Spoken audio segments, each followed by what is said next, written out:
Good morning. आप एक चौराहे पे खड़े हुए हैं।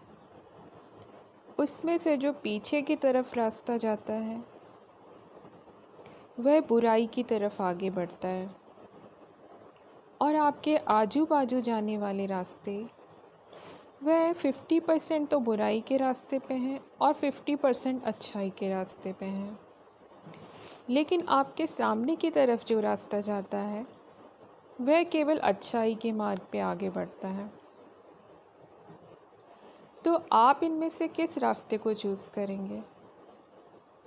यदि आप बुराई के रास्ते पे आगे बढ़ते हैं तो अच्छाई आपसे बहुत दूर होती जाएगी, और यदि आप अपने दाहिने या बाएं को रास्ता चुनते हैं तो आप दोनों ही चीज़ें अपना रहे हैं। लेकिन यदि आप अच्छाई के रास्ते पे आगे बढ़ते हैं तो आप अच्छाई के रास्ते पे आगे बढ़ते जा रहे हैं, और जब आप अच्छाई के रास्ते पे आगे बढ़ते हैं तो जो बुराई है वह स्वतः ही आपसे पीछे छूटती जा रही है। कहने का तात्पर्य है कि यदि आप अच्छे रास्ते पे चलने वाले मार्ग को चुनते हैं तो आपके जीवन से बुराइयां अपने आप ही दूर होती जा रही हैं। फिर बुराइयों को छोड़ने के लिए आपको अलग से कोई पुरुषार्थ करने की आवश्यकता नहीं है। और यदि आपने बुराई के रास्ते को अपना लिया है तो अच्छाई आपसे अपने आप ही दूर होती जाएगी।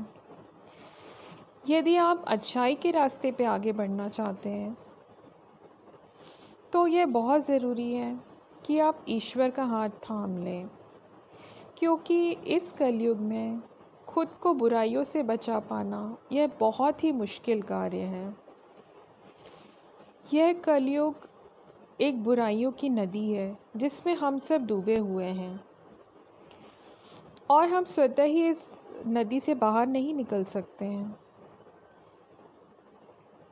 यदि हमें इस बुराई रूपी नदी से बाहर निकलना है तो हमें ईश्वर का हाथ थाम के ही बाहर निकलना होगा। इस संसार में चारों ओर नेगेटिविटी व्याप्त है। यह बहुत ही मुश्किल कार्य है कि आप इस नेगेटिविटी से खुद को बचा सकें। इसीलिए आपको ईश्वर की मदद लेना बहुत ज़रूरी है। ईश्वर की मदद लेने के लिए हमें प्रतिदिन उन्हें बहुत प्रेम से याद करना चाहिए। इसके लिए हम बहुत थोड़ा सा समय निकालकर मेडिटेशन करने के लिए बैठें और उस समय हम केवल ईश्वर को ही याद करें। यही सबसे सरल तरीका है ईश्वर से मदद प्राप्त करने का। जब हम ईश्वर को याद करने के लिए बैठते हैं तो उस समय हमें ईश्वर की सारी शक्तियाँ प्राप्त होती हैं, जिससे हम इस कलयुगी संसार से खुद को सुरक्षित रख सकते हैं। तो यदि आपके मन में यह इच्छा है कि आप अच्छाई के रास्ते पे आगे बढ़ें तो प्रतिदिन थोड़ा समय ज़रूर निकालें और बैठकर ईश्वर को याद करें। Thank you.